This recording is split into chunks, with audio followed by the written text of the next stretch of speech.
Boa noite. Nesse 10º período, a gente vai ver essa disciplina de projetos de sistemas mecânicos. Bom, essa disciplina até na grade anterior de vocês era no 9º período, agora está no 10º. E é uma disciplina, assim, que ela junta muita coisa de outras disciplinas que a gente viu ao longo do curso, né? Resistências materiais, elementos de máquina, estatística. Então, assim, ela dá um apanhado legal sobre essas coisas, tá? Bom, os materiais de referência que a gente vai utilizar para essa disciplina são esses 3 livros, basicamente, todos eles da biblioteca virtual. Esse projeto de máquinas, de Norton, um livro muito bom. Nós temos também o Mecânico de Materiais, da LTC, e o Projeto Mecânico de Elementos de Máquinas, né, do Collins. Esses 3 estão aqui, os links disponíveis para vocês poderem acessar ambos a biblioteca virtual. Lembrando que esse semestre, por conta da pandemia, todos os disciplinas que a gente trabalhar, elas têm que ter a bibliografia básica da biblioteca virtual, que infelizmente vocês não...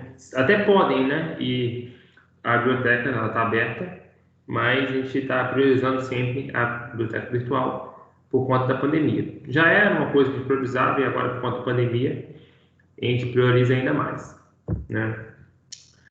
O que a gente fala nessa disciplina? Considerações sobre solução de problemas do projeto mecânico, análise da funcionalidade, custo, legislação, que é muito importante, normatização, anteprojeto, viabilidade técnico-econômica, incerteza, tensão, resistência, fator de projeto, fator de segurança, que a gente vê muito aí também voltado para normas, né? Sistemas de unidades, a gente vai dar uma relembrada, cálculos e algarismos significativos, considerações estatísticas sobre projetos. Vai falar também sobre a prevenção de falhas e materiais aplicados em projetos mecânicos. Depois, projeto envolvendo a especificação e seleção de componentes e, por fim, projeto de sistema mecânico segundo a normalização. Bom, essa disciplina, o que eu acho interessante é que a gente é uma disciplina de unir conceitos mesmo, sabe? A gente vai lembrar de ciências materiais, quando fala dos tipos de aço inoxidável, porque assim, a ideia dessa disciplina é você, de fato, conseguir, ainda mais para aqueles que estão na área industrial, visualizar, cara, para que eu estudei resmate?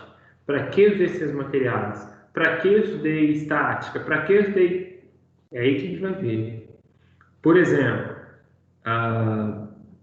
o material que ele deforma só na zona elástica, ele falha? Sim ou não? Aqui nós aprendemos sobre isso, né? Na nossa cabeça, o material que ele deforma só elasticamente, ele não falhou, né? Por quê? Porque ele tem condições de voltar ao normal, então assim, não é problema uma deformação elástica.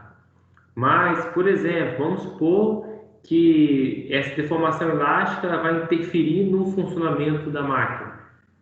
Então, significa que se ele deformar essa deformação, mesmo que seja elástica, é uma falha. Então, assim, a gente consegue aprender esses conceitos, tá? Essas falhas de acordo com a deformação, de acordo com tudo. Eu vou falar mais pra frente também, a gente vai falar muito sobre materiais. O objetivo é desenvolver os conceitos fundamentais, os métodos e estratégias de elaboração de projetos. Desenvolver um senso crítico através do conhecimento de técnicas que possam contribuir para a otimização de projetos e sistemas mecânicos. E os específicos são conhecer essa metodologia, né, de desenvolvimento de projetos, conhecer e aplicar as estratégias de elaboração de projetos, analisar os principais materiais aplicados em projetos de sistemas mecânicos, aplicar as ferramentas estatísticas, é muito importante. Às vezes parece que estatística é uma matéria solta lá no começo do curso, não é. A gente usa muito isso também nos projetos. Estimar as principais falhas estáticas e por fadiga em elementos de projetos mecânicos, né? Vocês viram no semestre alguns semestres atrás, essa questão da falha por fadiga, e agora a gente vai ver isso mais voltado para o projeto. E, obviamente, super necessário entender essas normas vigentes no país, né? E utilizar essas normas que existem aqui no país, as NBRs, as ABNTs também, as ABNTs, NBR, né? A de segurança também, NR, né? Então, assim, a gente tem que usar essas normas para ir aplicá-las no nosso projeto de sistemas mecânicos. Qual é o conteúdo programático dessa disciplina? A gente começa com conceitos fundamentais, a gente vai até começar isso hoje, tá? Falar sobre o projeto. O que é um projeto, seus conceitos, como ele é feito, né, sua morfologia, qual é o processo desse projeto. Depois a gente fala sobre a metodologia dos projetos, formulação e cálculo do problema, o que é um modelo de engenharia, projetos auxiliados por computador. A gente vê hoje tem evoluído muito essa parte, né, de simulação computacional. Isso assim gera muita economia de energia, e isso é muito interessante, tá, para a questão dos projetos mecânicos, tá. A interação entre os elementos do processo de projeto, né? Um projeto ele tem vários passos, né? Várias etapas a serem cumpridas, e como essas etapas se interagem de si. Então a gente vai aprender um pouco sobre isso também. As ferramentas dos projetos e os recursos, importantíssimo, a responsabilidade profissional de gerente de projetos. E se a gente volta a falar lá do que a gente falou no primeiro período, né, introdução de engenharia mecânica, a ética profissional, tudo isso influencia muito, e como você pode ser responsabilizado por uma meta que você fizer. Aí, coeficiente de segurança, óbvio, né, a gente vai lembrar um pouco de coeficiente de segurança, como que isso é determinado o coeficiente de segurança, se é por norma, e aí vai falar um pouquinho sobre cada um disso. E para encerrar a parte NB1 da matéria, a gente vai falar de considerações estatísticas. Vamos lembrar, né? Vamos lembrar o que é uma variável aleatória, média aritmética, variância, desvio padrão, distribuições de probabilidade, propagação de erro, regressão linear, limites e ajustes, dimensões de tolerância. Isso é muito importante, né? Quando você, por exemplo, você está fazendo alguns testes, falhas, e você está trabalhando num projeto, você percebe que esses projetos, à medida que você aplica uma atenção e vê um tempo de vida útil, ou uma falha, ou sei lá o quê, e você percebe que isso se comporta de maneira linear, e aí você tem que fazer uma estimativa lá na frente. Então, assim, você consegue fazer uma regressão linear, mas qual é a probabilidade, qual é a chance disso, qual é talvez até mesmo um pouquinho do teste de hipótese, que já tem que pensar nisso, né? Qual é a importância de uma amostra que você está calculando, de saber a variância, saber o desvio padrão e aplicar isso nos projetos? Então, assim, vai dar uma... Em 15 horas, a gente vai relembrar a estatística, né? O que a gente aprendeu lá no terceiro período, a gente vai relembrar em 15 horas essa matéria. E aí, depois, interessantíssimo, vamos falar sobre os materiais, né? Vamos falar sobre a resistência e rigidez dos materiais, né? Rigidez, a gente também entende como resistência ao deslizamento, né? O significado estatístico dessas propriedades materiais, resistência de trabalho a frio, dureza, propriedades de impactos, efeitos da temperatura, isotropia, e também vamos falar sobre os ácidos, né? Vamos falar de novo sobre os ácidos, falamos em ciências materiais, e vamos falar de novo agora. A diferença é que, quando você falar em ciências materiais, você vai falar, eu tenho um ácido eutetoide e tal. Cara, o ácido eutetoide, por exemplo, ele quase não é aplicado. Ele quase não é aplicado na área industrial. Um ácido de média para alta liga, um ácido de média para alto carbono, assim, que tem pouca aplicação. Agora, por exemplo, qual ácido que a gente tem visto muito aí? Duplex, superduplex, o ácido 304, 9304, 316L, 316, 504L, 430, entendeu? Então, o que a gente vai fazer? Nessa parte, vamos focar.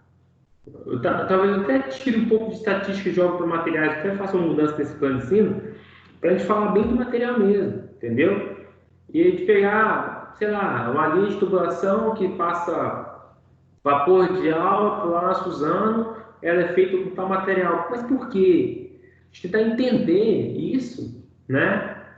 Para a gente poder também aplicar isso na nossa vida profissional. Saber, bom, pelas características do material, uma linha desse porte, ela pode ser com um determinado material, né? Então, isso é interessante. Às vezes, por exemplo, tem muito material que ele é taxado na área como material ruim ou como material bom demais, mas às vezes esse ruim é suficiente ou esse bom demais é desnecessário, né? Por exemplo, eu tenho uma situação em que você quer ter uma proteção contra a corrosão, precisa de um aço inoxidável, que vai trabalhar a temperaturas ambientes, né? Aí vem um cara lá e fala, não, eu quero que você coloque o aço 316L ou 304L. Aí você fala assim, mas cara, o 304L é mais caro que o 204. E o 304 vai resolver. Não, eu quero L. Aí você tem que saber por que significa esse L, como que eu vou fazer para poder, por que eu tenho qual eu tenho que aplicar, se é de fato melhor aplicar o L, se é melhor aplicar o 304 normal, ou se a aplicação requer um 430, um 310, e por aí vai. Então, assim, tentar entender bem a aplicação dessas ligas ferrosas e qual é aplicado em qual situação. Tentar entender a nomenclatura dessas ligas ferrosas e não ferrosas, né? Isso é importantíssimo para a gente projetar alguma coisa. Vamos falar um pouquinho sobre plásticos e compósitos também, talvez eu entre alguma coisa em cerâmica. E revestimentos e tratamentos superficiais é super interessante, né? Porque você tem às vezes a preocupação de ter que ter uma estrutura que é resistente à corrosão. Mas aí você vai, pensar na estrutura em aço inoxidável. Mas para que eu vou fazer ela em aço inoxidável se às vezes, dependendo da situação, eu faço ela no aço carbono mesmo, normal, e depois eu faço um tratamento superficial, seja um tratamento de galvanização ou até mesmo uma pintura, né? Que pintura não é para deixar bonitinho, pintura é para proteger da corrosão, ou qualquer outro tratamento, né? Que possa inibir a corrosão, não só a corrosão. Às vezes você quer também ter um material que seja muito resistente à abrasão. Em vez de você fazer ele todo de um material muito duro, você pode fazer algum tratamento, né? Uma carbetação, talvez, alguma coisa na superfície ali para aumentar a dureza superficial. E aí você consegue manter uma dureza que não vai, uma dureza alta na superfície, mas ao mesmo tempo não vai deixar o material tão frágil. Então a ideia é trabalhar isso bastante, sabe? E é coisas que eu espero que vocês já estejam bem adiantados com o TCC de vocês, mas são coisas que a gente trabalha bastante em TCC, né? Eu já orientei TCC que foi sobre tratamento superficial, usando carbetos, né? Isso é super interessante. Então, assim, é bem legal a gente trabalhar bem essas questões. Aqui não tá especificado, mas aqui nessa parte de projeto também, nós vamos falar um pouquinho sobre uma coisa que é muito interessante e que muitos TCCs de vocês utilizam. Isso eu vou dever colocar logo no começo, para caso alguém seja agarrado no TCC já possa utilizar, que é a questão da viabilidade financeira. Eu vou falar um pouquinho sobre payback, sobre TIR, porque projeto envolve tudo isso. O projeto envolve física, envolve materiais, envolve dinheiro, envolve estatística, tudo isso permeia um projeto. Então, o que eu vou fazer? Eu vou falar um pouquinho sobre viabilidade financeira também, para que vocês possam, talvez até utilizar no terceiro de vocês, ou entender que vale a pena entrar levar à frente esse projeto, não vale? Qual a viabilidade técnica Viabilidade técnica vocês têm base para fazer, mas é financeira, né? Por exemplo, eu vou investir, sei lá, eu vou falar grosseiramente aqui, vou falar bem, deixa eu só achar minha calculadora, vou falar de forma bem grosseira mesmo. Você tem aí 100 mil reais, tem 100 mil reais, e aí você investe esses 100 mil reais num projeto, e esses 100 mil reais vai te gerar aí por mês de lucro R$ 1.000. Você investiu 100 mil reais e esse projeto vai te gerar R$ 1.000 por mês. Vai valer a pena? Tenho que pensar, né? E aí eu tenho que olhar o quê? Qual é a TNA? Qual é a taxa mínima de atratividade desse projeto? Porque às vezes você faz um cálculo todinho lá, ó, eu tô fazendo, eu fiz um projeto aqui e tal, 100 mil reais que eu investi, em 6, 7 anos eu vou ter 180 mil, vou lucrar bastante. Aí você pensa, vale a pena? 6 anos, Isso aí 5 é anos, quase, isso aí é quase o aluguel que você está falando aí.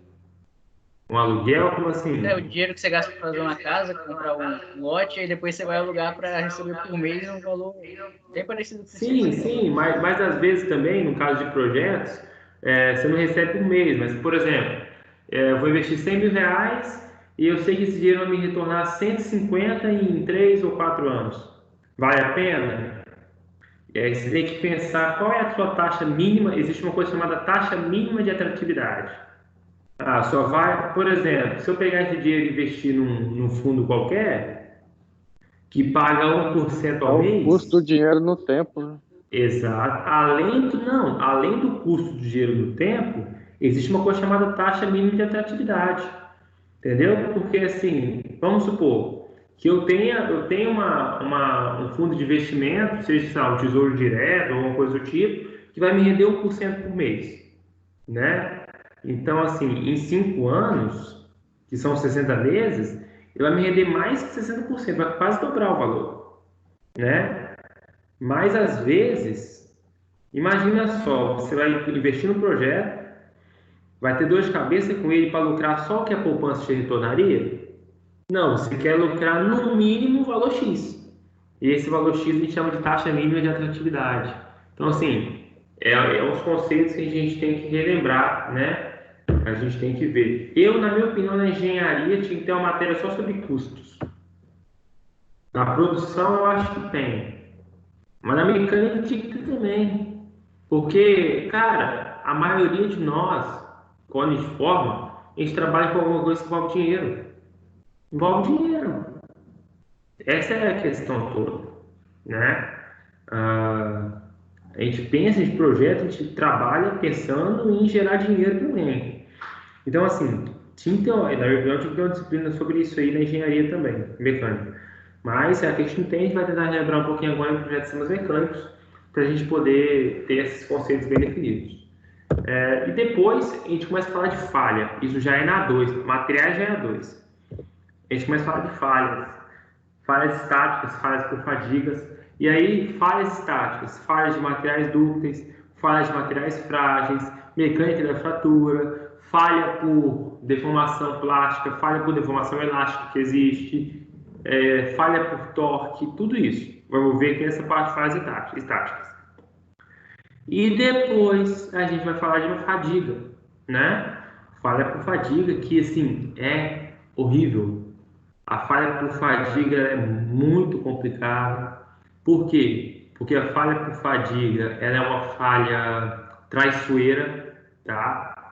Ela é uma falha traiçoeira, porque assim, por mais que, sei lá, eu tenho um eixo que está sendo submetido a uma fadiga e esse eixo, essa fadiga está fazendo ele torcer ou ele alongar e depois volta ao normal. A falha por fadiga, ela é por mais que o material seja dúctil, ela é uma falha frágil, né? Sendo uma falha frágil, é uma que acontece repentinamente. você não percebe. Então, assim, você vai ter que entender um pouquinho sobre essas questões, essas cargas de fadiga. Existem materiais que têm um limite de resistência à fadiga e outros não têm, né? Por exemplo, tem um material que é o seguinte, ele tem um gráfico, né, que ele tem um limite de resistência à fadiga.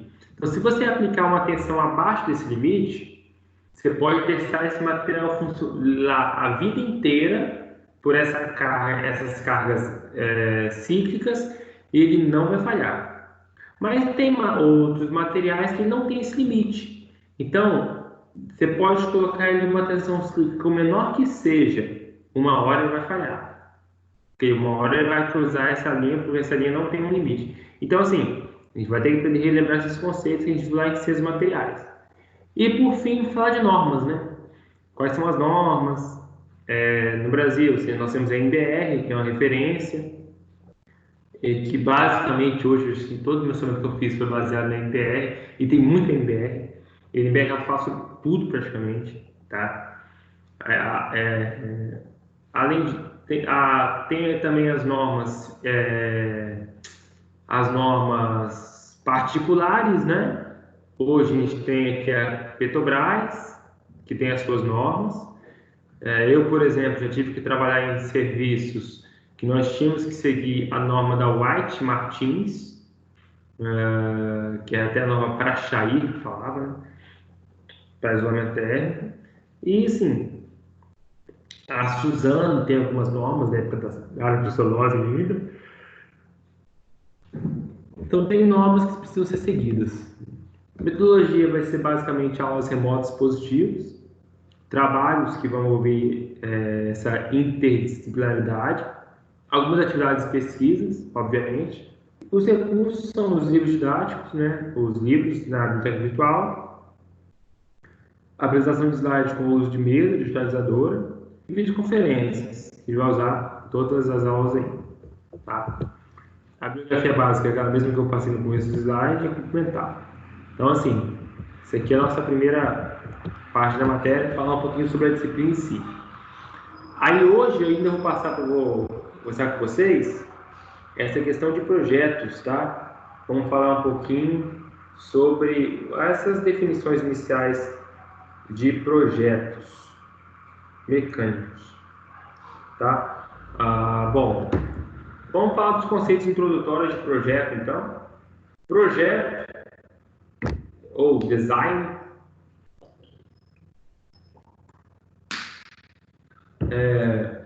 lembrando que isso aqui é um falso cognato, né? É um falso cognato. A gente acha que projeto em inglês é project, e não é design. Papel de parede ele é criado, designer. Você também pode usar roupas de um estilista, um designer. Os automóveis são desenhados, designers. Em termos de sua aparência externa, em termos de projeto, design, claramente engloba uma grande variedade de significados. E nos exemplos acima do design, ela refere à aparência estética do projeto, mas também o automóvel não é só aparência estética, tem tudo, né? Motor, freio, suspensão, todos os aspectos do projeto são projetados por engenheiros e não por artistas. Muito embora o engenharia é expressar essa arte através do projeto, através do desenvolvimento de novas peças.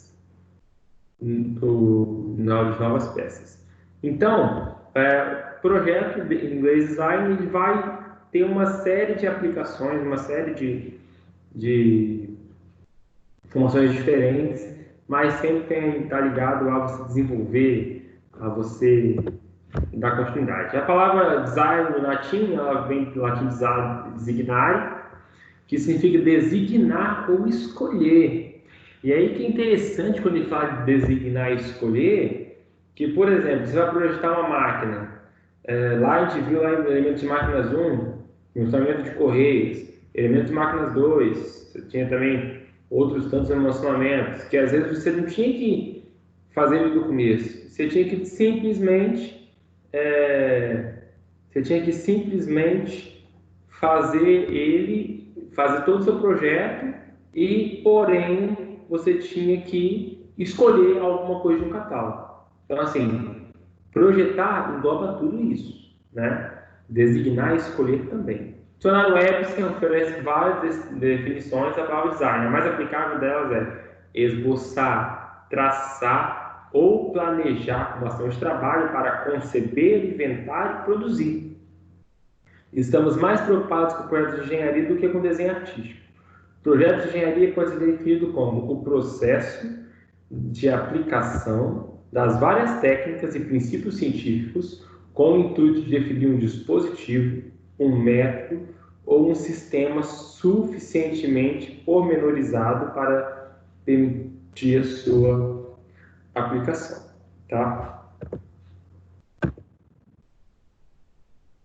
Quando a gente fala de projeto mecânico, ele é um processo interativo de tomada de decisão que tem como objetivo criar ou otimizar um novo, né, ou aprimorado sistema de engenharia ou equipamento para atender a necessidade do desejo humano, com o compromisso da conservação das fontes de recursos e do impacto ambiental. Tá? Então, assim, é um conceito um pouco mais aberto, um pouco mais abrangente, mas esse conceito de projeto mecânico é justamente esse. É um processo, sempre é um processo que tem várias e inúmeras etapas, tá? Onde o objetivo é o quê? Ou é você criar algo do zero, o que é muito raro, ou, como na maioria das vezes, é otimizar, é melhorar, é aprimorar algo já existente. E sempre lembrando que, como a gente estudou lá em produção de engenharia, que existe a ética por trás da produção de engenharia mecânica, a gente tem que lembrar sempre das fontes de recursos e do impacto ambiental que pode gerar esse projeto. Tá? Por isso que todo impacto ambiental que você gerar, você tem que mitigar. Todo impacto. Todo impacto você tem que mitigar de alguma forma. Tá? Então, por exemplo, e quando eu falo de impacto ambiental, não é só poluição, cara. Não é só poluição sonora. Não é só poluição do ar ou dos rios. É poluição ambiental, é poluição visual, é poluição sonora, é tudo. É tudo, tá? Vamos supor que eu projeto um motor superpotente de um carro e tal, um carro de passeio, um motor assim. Só que eu não me atentei, aumentei tanta a potência dele que o ruído ficou algo ensurdecedor. Não pode. Não pode. Tem que ser tudo sim. Tem essa intenção. Se você projeta um motor ensurdecedor, vai ter que projetar também alguma coisa que vai atenuar esse barulho. Tá? Lembrando que a essência da engenharia, principalmente do projeto mecânico, é sempre atender às necessidades e os desejos humanos. Tá? As necessidades e os desejos humanos, no caso dos consumidores. Se uma equipe está criando um novo equipamento ou aperfeiçoando, o objetivo é sempre fornecer a melhor ou ótima combinação de materiais e de geometria. E, infelizmente, um projeto ótimo raramente pode ser realizado porque existe critério de desempenho, vida, peso, custo, segurança, entre outros. Impõe limitações e exigências contrárias aos materiais e geometrias propostos pelo projetista. Isso acontece ainda que a competição normalmente determine que o desempenho seja aumentado, a vida estendida, o peso e o custo reduzidos e a segurança melhorada. Então, assim, projeto é uma coisa de louco, né? Porque eu não posso simplesmente projetar melhor. E, cara, isso aí a gente tem que levar para a nossa vida, não só para projetar, mas até para comprar. Até para você adquirir alguma coisa, sabe? Porque às vezes a gente tem o costume de adquirir algo que é maior do que o necessário. Por exemplo, vamos supor que você tem uma sala, né?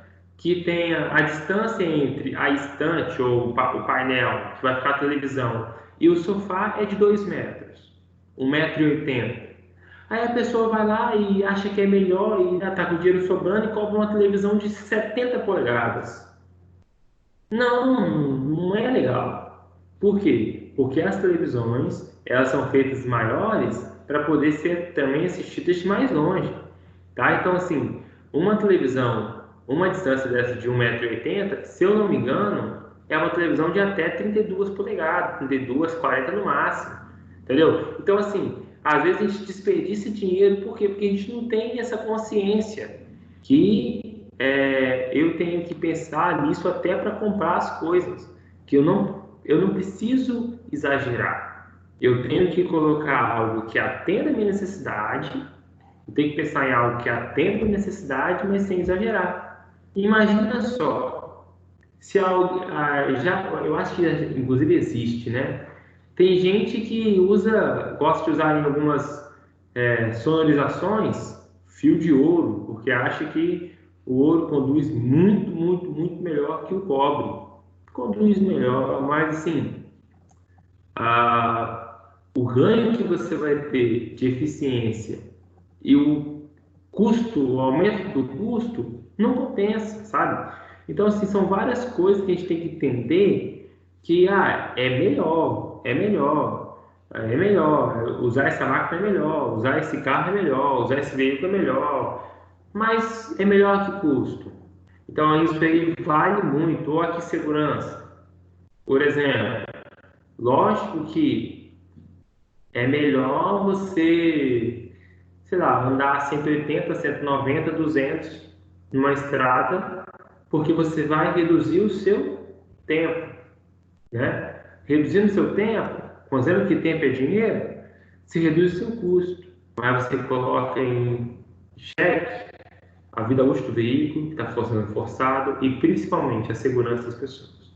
Então, assim, tudo isso tem que ser levado em consideração, né?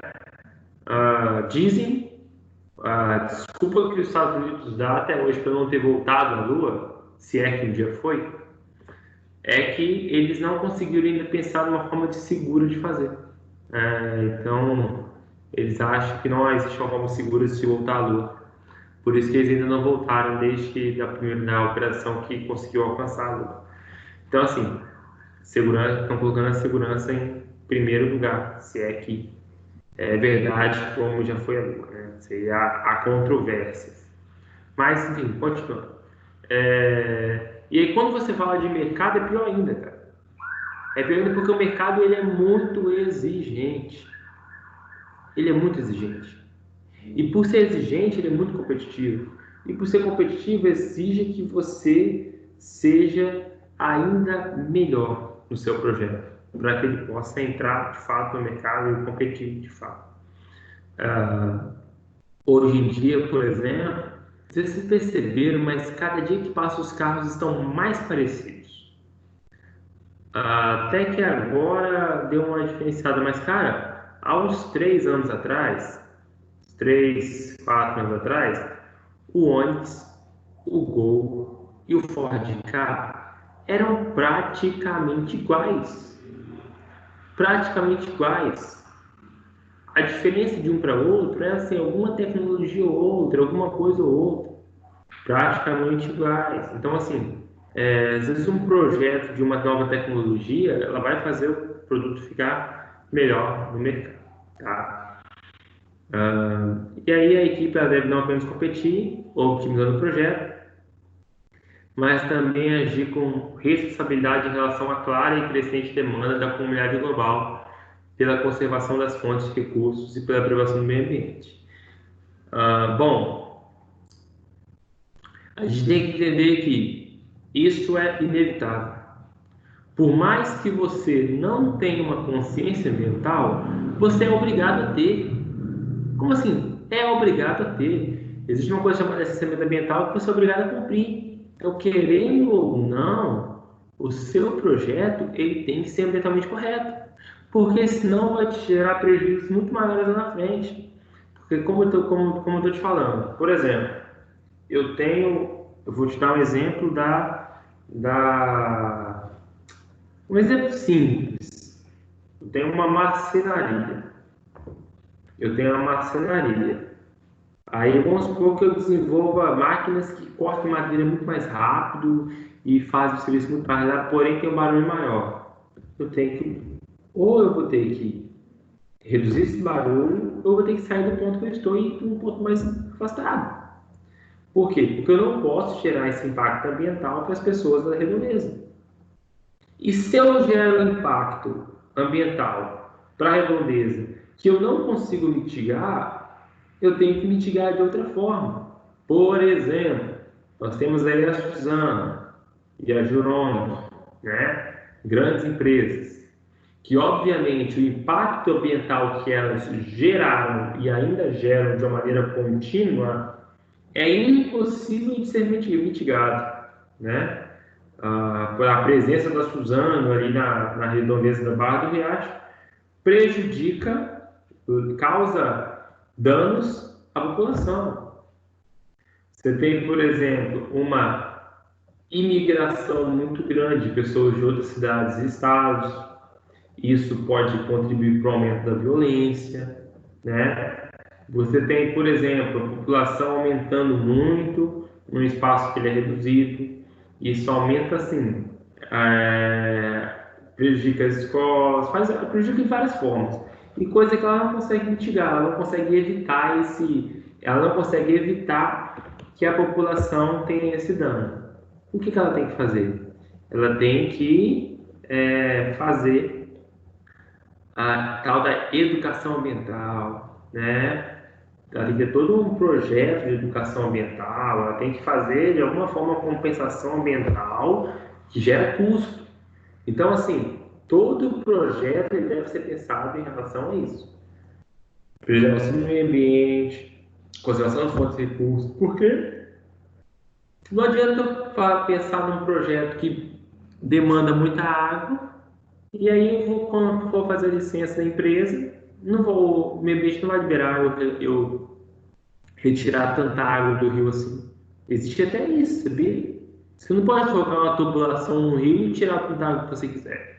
Você tem uma vazão máxima que você pode tirar. Então, assim, tudo tem que ser levado em consideração, querendo ou não, né? E aí tem também a iteração ela permeia a metodologia do projeto, a iteração é cada passo, né? Vamos ter cuidado com as palavras.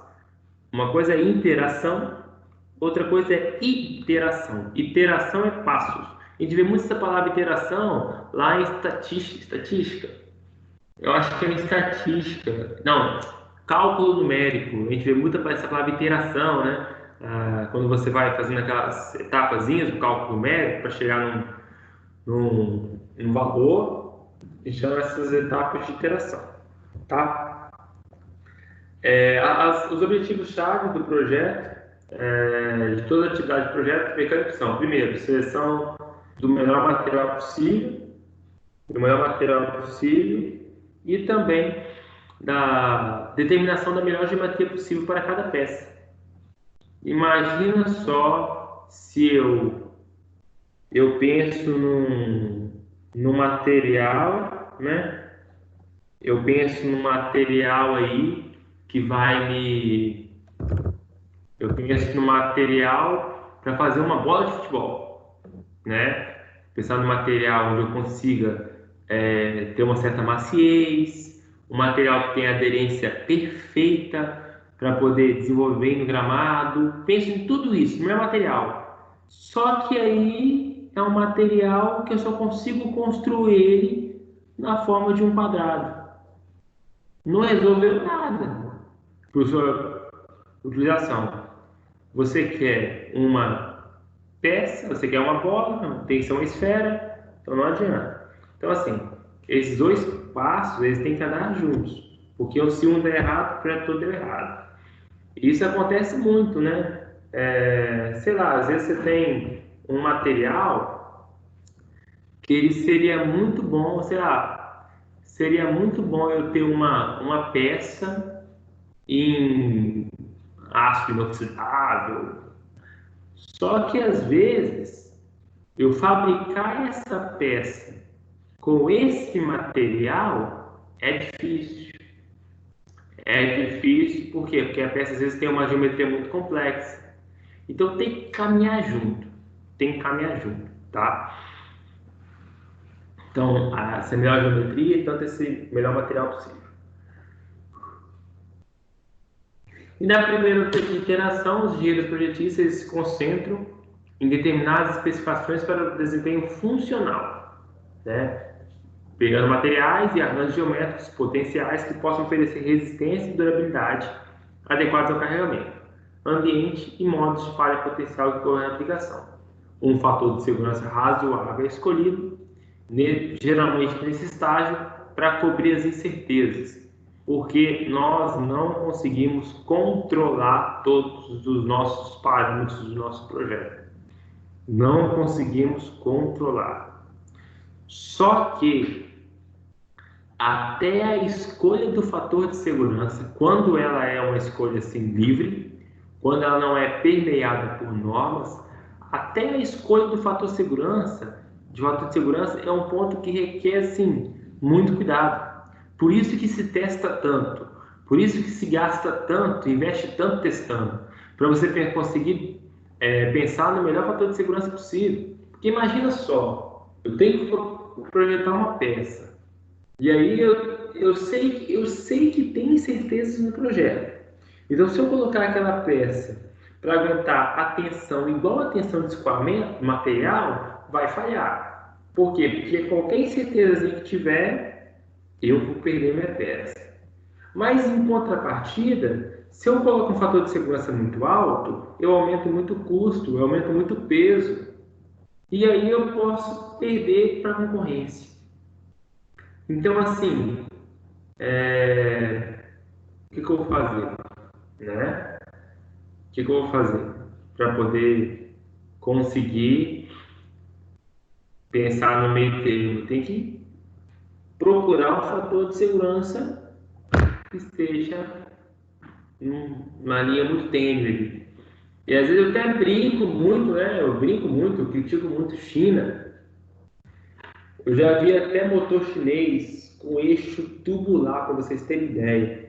O eixo do motor não era maciço. E ó que não era um eixo grande, não, era um eixo de meia polegada, como a maioria é, né? A meia polegada para 3/4. A maioria dos motores é meia polegada ou 3/4. E aí era um motorzinho de eixo tubular. Assim, gente, o chinês, eu pensei, rapaz, o chinês tá de sacanagem, né, cara?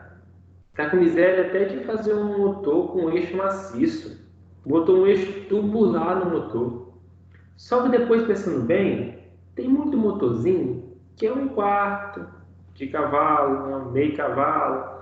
E se você fizer as contas mesmo, você pode fazer um eixo vazado que vai dar tranquilamente, vai reduzir peso, vai reduzir até consumo, tudo.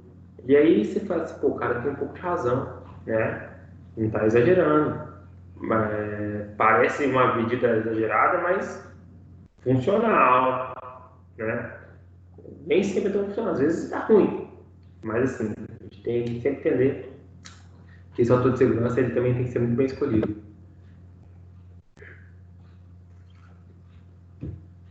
Na primeira iteração também são incluídas considerações preliminares quanto aos métodos de fabricação. Na segunda parte, você pensa em todas as dimensões nominais e as especificações detalhadas do material para satisfazer com segurança as exigências de desempenho, resistência e vida útil. E já na terceira, audita a segunda iteração de projeto, segundo as perspectivas de fabricação, montagem, expedição, manutenção e custo. E a quarta iteração, ela inclui os ajustes de tolerâncias, modificações resultantes da auditagem da terceira iteração e uma verificação final do fator de segurança para garantir que a resistência e a durabilidade sejam de acordo com a aplicação, mas que não haja desperdícios nem de materiais, nem de qualquer outros recursos. Então, assim, o desperdício, quando a gente fala de outros recursos, muitas vezes o recurso que se mais desperdiça no projeto é tempo. É tempo. Então, assim, além de eu pensar na máquina, além de eu pensar no que ela vai desenvolver, eu tenho que pensar também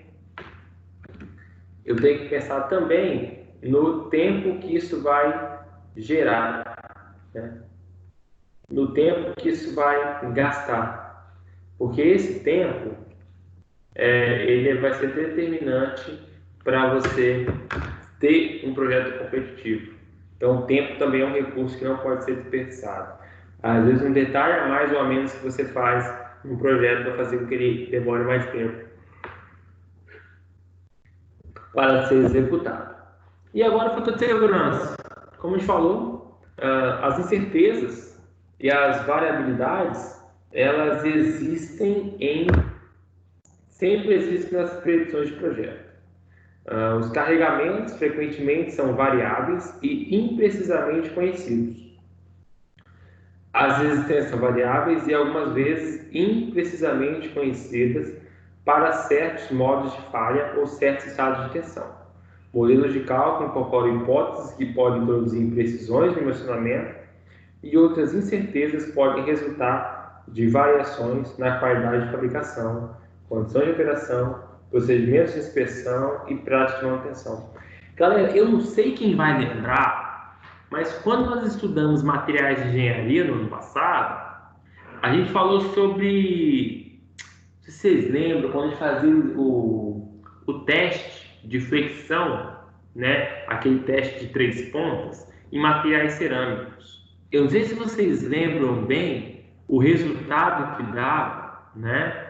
Que era um resultado assim, não era um valor absoluto, era um valor médio, né? Então, que ele falava tipo assim, vou dar exemplo grosseiro. Você tem um material cerâmico lá, e aí fez os ensaios. Então, ele não dava um valor assim, de 500 megapascal, essa reflexão. Ele falava, ó, 20% falha só depois de 500, de 20 a 40 falha depois de 450 e por aí vai. Então, ele colocava uma fração falha nessa faixa de tensão. Ou seja, o mesmo material, ele podia falhar com 500 megapascal e podia falhar com 450 megapascal. Então, assim, existe incerteza na carga, para alguns materiais existe incerteza até no limite de resistência, em tudo tem incerteza. Por isso que é tão necessário o fator de segurança, tá? Esse fator de segurança leva em consideração vários aspectos. O principal deles é essa questão das incertezas, do modo de falha, por exemplo, falha por fadiga. É uma falha que acontece com limites menores. Então, assim, tudo isso leva em consideração. E outra coisa que aqui não está falando muito bem, muito claro, mas leva muito em consideração o fator de segurança do projeto, se falhar, qual é a consequência? Entendeu? Se falhar, qual é a consequência? Quanto maior a consequência, também maior o fator de segurança. Tá? Por exemplo, nessa tabela, a gente tem que, para oferecer uma operação seguro e confiável, diante dessas variabilidades, incertezas, é prática comum a utilização de fatores de segurança para assegurar essa mínima resistência. Esses fatores podem ser sempre maiores do que 1, né? Pode ser entre 1,15 até 4 ou 5, ou nesse caso aqui, ó, elevadores de passageiro 12.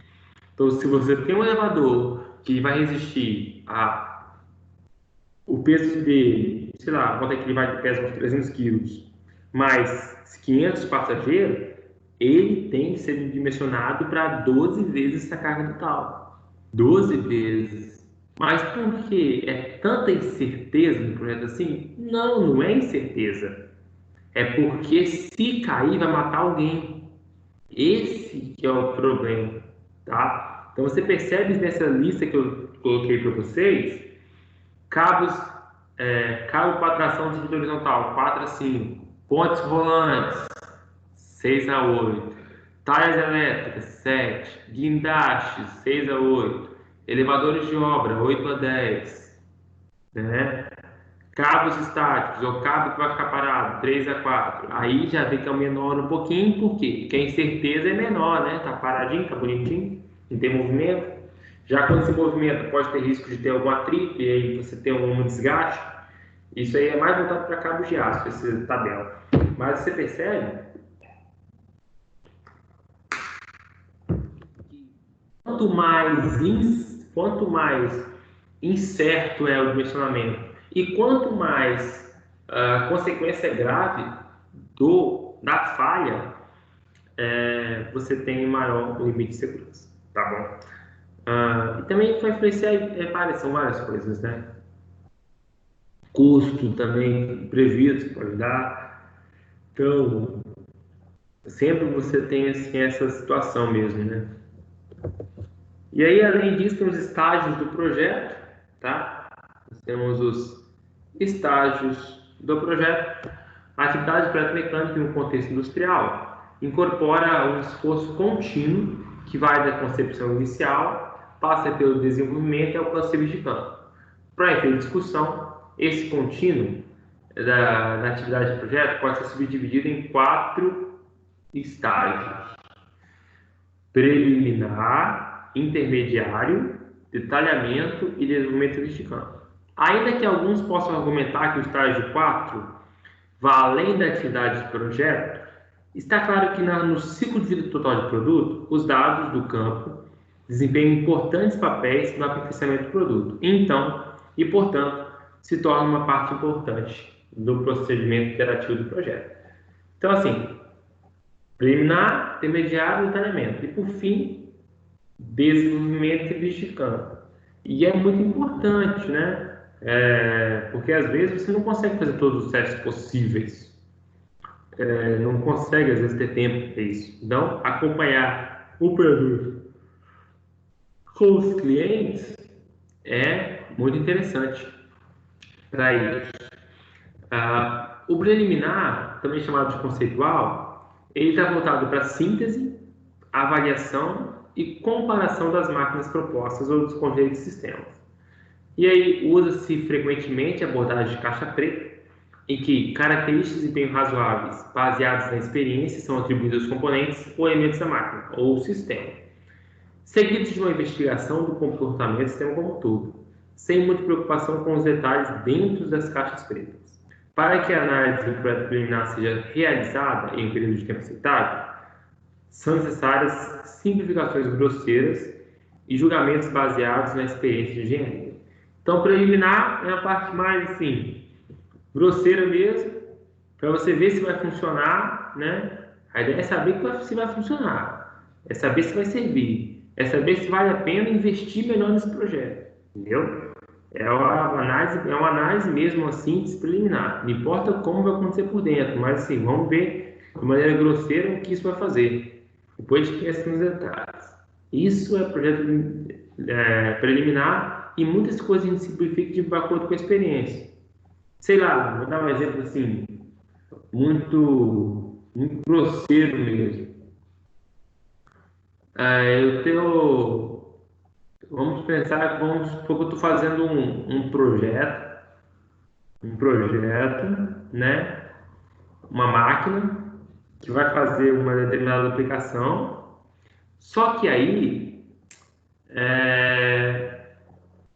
essa máquina vai ter um eixo que vai aguentar uma determinada carga, né? Um eixo ou uma viga, alguma coisa.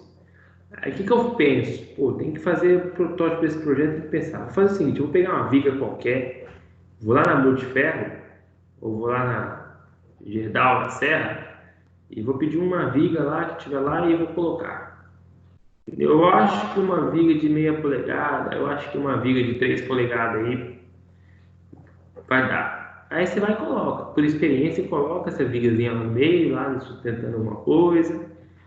Vou fazer lá, igual os meninos aí do salário de vocês, tô fazendo uma máquina lá de ensaio de tração, como TCC. Vou colocar, eles colocaram assim, de forma bem grosseira, né? Foi até assim, eu conversa que a gente teve, professor, você acha que se eu colocar de 1 polegada vai dar? Você acha que vai dar tranquilo? Coloca aí. Colocou e deu. É lógico, né? Que vamos supor que pense em fazer isso em larga escala. Ele não vai jogar grosseiramente. Pensar qual é o melhor diâmetro para colocar aquelas hastes, ou melhor geometria, né? Então, a gente faz muito isso. Em casa mesmo faz isso. Coloca lá, aguenta. Coloca aí, vamos colocar aí. E vai. Por experiência. E vai dando certo. Né? Telhado. É muito isso. A gente bota às vezes de qualquer jeito, exagerado mesmo lá e vai embora. Né? Então, às vezes, a gente está fazendo um projetinho novo de alguma coisa, a gente sempre coloca essas considerações grosseiras para ver se vai funcionar.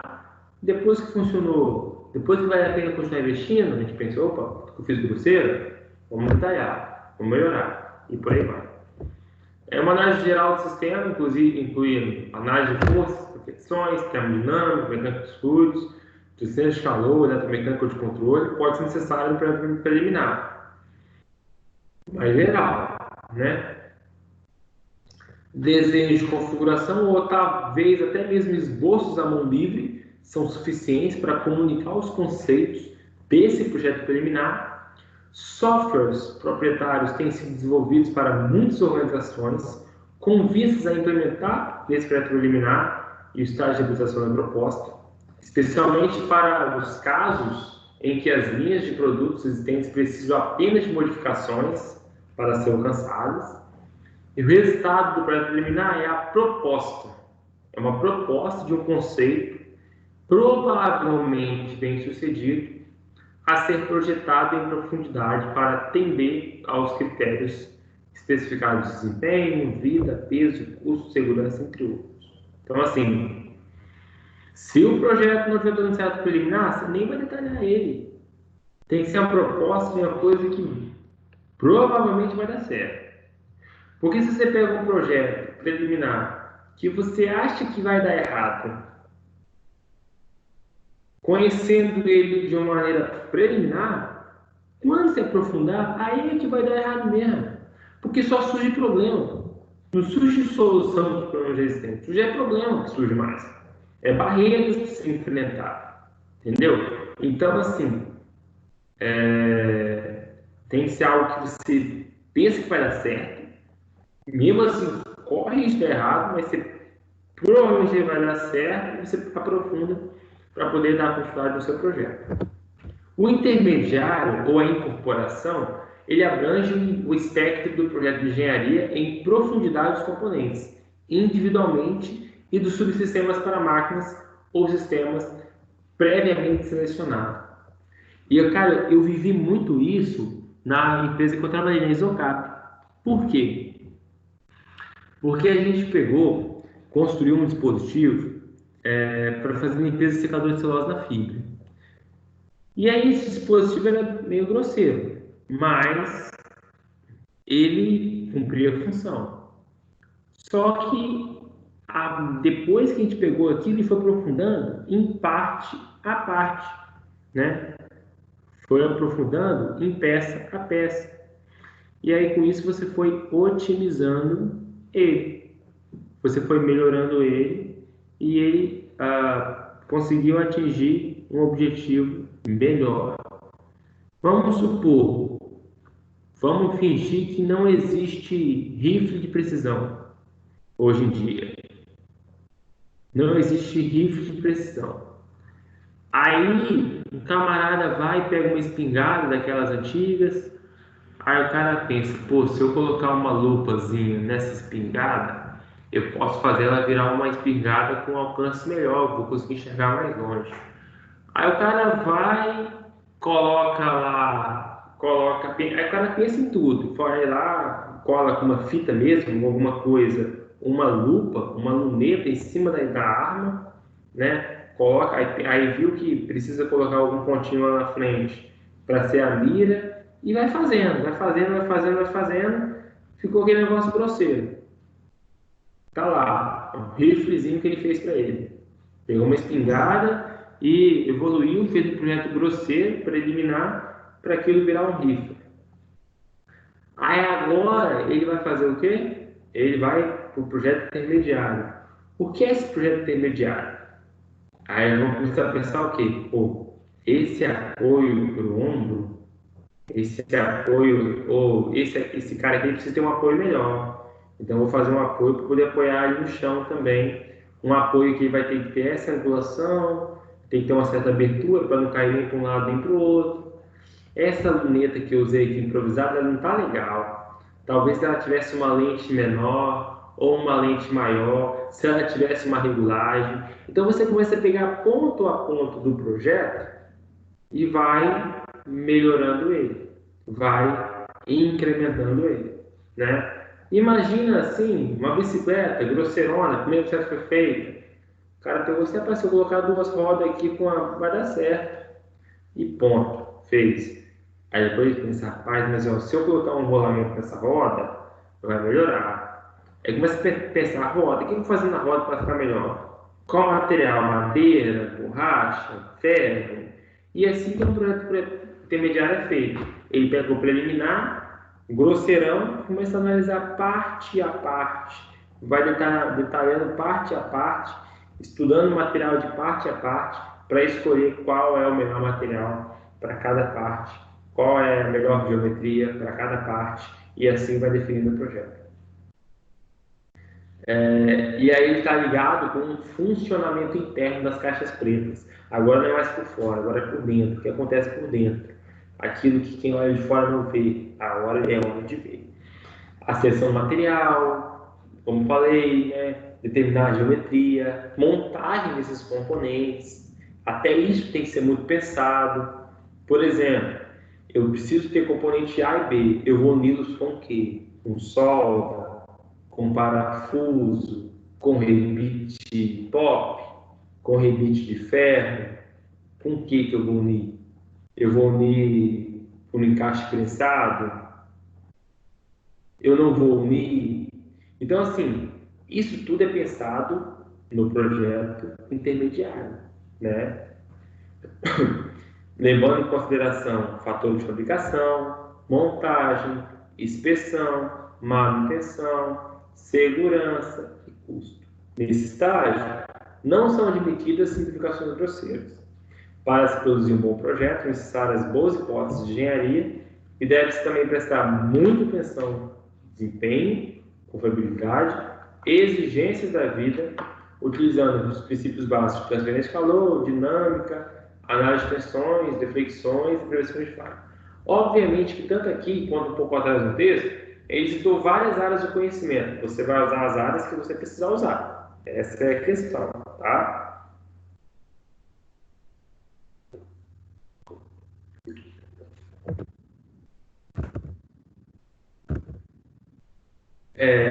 Ou se incorpora nesse estado do projeto um fator de segurança escolhido, ou se há dados disponíveis para isso, devem ser estabelecidas especificações de confiabilidade que se reflitam quantitativamente na seleção de materiais.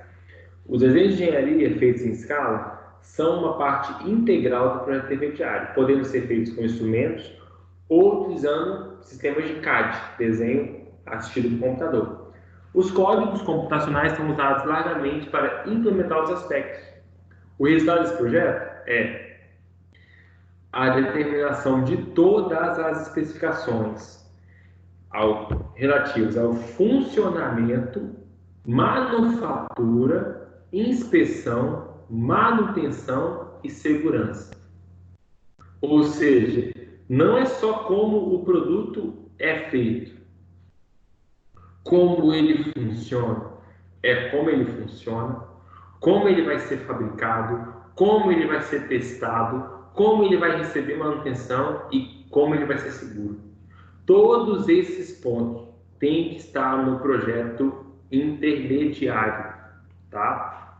Como ele vai ser feito, como ele vai ser fabricado, né, manufatura, montado, como ele vai ser inspecionado, como vai ser mantenido e se ele vai ser seguro, tudo isso.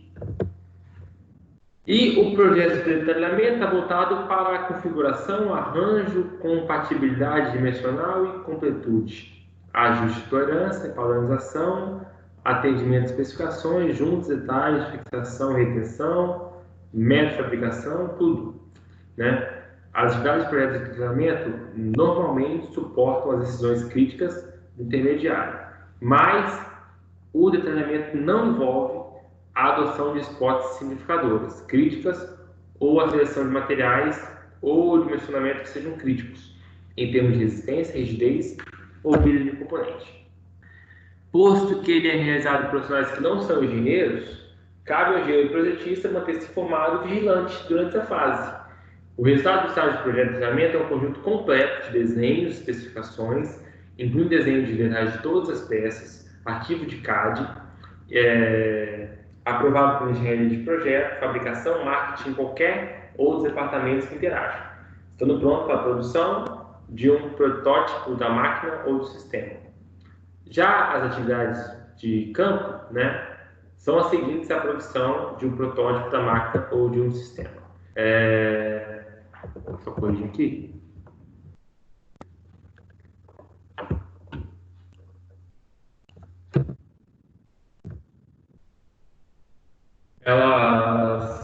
O desenvolvimento do protótipo, desde o primeiro modelo até a produção de um artigo aprovado, pode envolver muitas iterações até ser obtido o produto para comercialização, tá? Então, assim, desde o primeiro modelo até o que vai ser comercializado, pode ter muita mudança. Por mais que o modelo funcione, mas às vezes até mudanças estéticas vão ter que acontecer para vender mais. Tem a questão do marketing, tudo isso influencia. Então imagina um carro muito... Cara, quantas vezes surgem tantos carros aí top no mercado, carros de qualidade, mas que não vendem tanto porque a estética não foi das melhores. Eu lembro muito bem quando surgiu o Etios da Toyota, todo mundo ficou assim, decepcionado, que achou que a Toyota ia lançar um carro popular mais bonito. E o Etios não agradou muitas pessoas na época, né? Embora seja um Toyota, não agradou muito. Então, assim, tudo isso influencia, tá? Então, até mudanças estéticas podem acontecer. E sobre o serviço de campo, a informação desse serviço de campo, principalmente em casos de garantia, modos de falha, taxa de falha, problemas de manutenção, problemas de segurança e outros dados relativos ao desempenho baseado na experiência do usuário, deve ser canalizada de volta para a equipe de projeto de produto, para uso futuro, no aprimoramento do produto ou na melhoria do desempenho durante o ciclo de vida. Imagina só, cara, se faz os carros aí o carro começa a dar problema, aí dá recall, né? E aí no próximo projeto, da próxima versão do carro, ninguém olha a informação do recall. Ia dar o mesmo problema de novo, e gerar o mesmo custo de novo. Então, assim, acompanhar o produto após o lançamento dele no mercado é essencial para que o projeto do mesmo seja bem desenvolvido. Por quê? Nenhum produto fica no mercado há muito tempo sem sofrer nenhuma alteração. Nenhum mesmo. A não ser que seja um produto que esteja muito forte no mercado, né?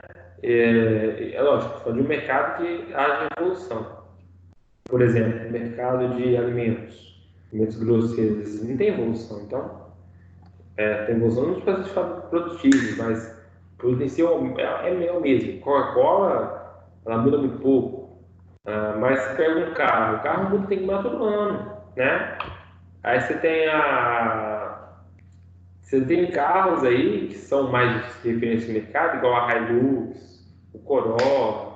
A Hilux ela demorou muito a ter uma tração automática nas quatro rodas, né? Ela teve muita tecnologia que demorou a chegar lá, mas ela já era uma referência no mercado.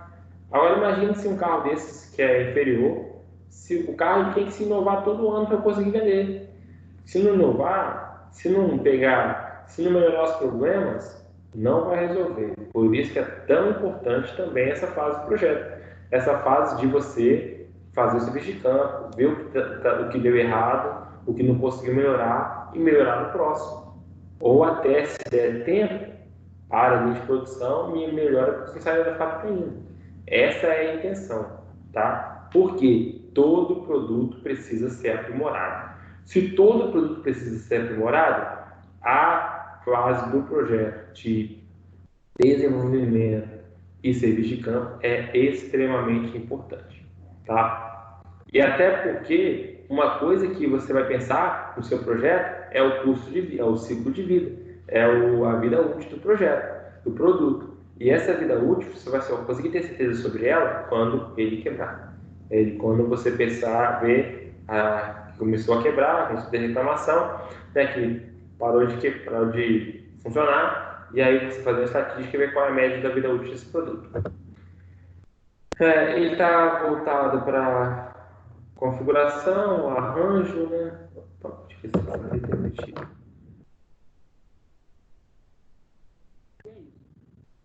Esse mesmo, isso aqui é repetido.